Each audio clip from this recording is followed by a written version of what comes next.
Ed, for today, personal tip o ang aking personal payo for today, huwag basta maniwala sa text or tawag na nare-receive mo. Dahil maraming klase ng modus ngayon, no?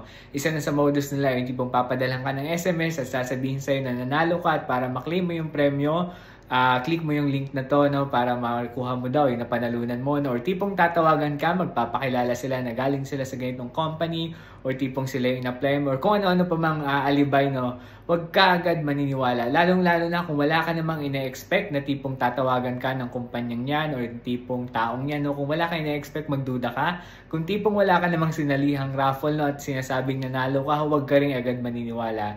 Dahil ngayon, ang daming klase ng modus, lalong-lalo na magpapasko na, no? Huwag kang magkiklik ng link, lalo na kung di mo naman kilala kung saan nanggaling yung message na yan. Okay? Para lang din makaiwas tayo na tipong ma-hack yung Facebook natin or tipong ma-compromise yung Gmail natin, no? So, kailangan maging doble ingat tayo sa pag-open ng mga link or pag-click ng mga link or kung ano pa man yan or pagsagot ng mga tawag na tipong hindi naman natin kilala. Okay? So, yun lang yung personal tip ko ngayong araw. Mag-doble ingat tayo, okay? Huwag agad maniniwala. So, kung nagustuhan mo tong video na to at sa tingin mo makakatulong sa'yo, baka naman pwedeng pakilike and share. At kung hindi ka pa follower ng FB page ko na Ed for Today, baka pwedeng pakilike and follow naman. Pwede mo rin pala akong follow sa TikTok at pwede mo rin pala akong i-subscribe sa YouTube. Yun lamang. Salamat!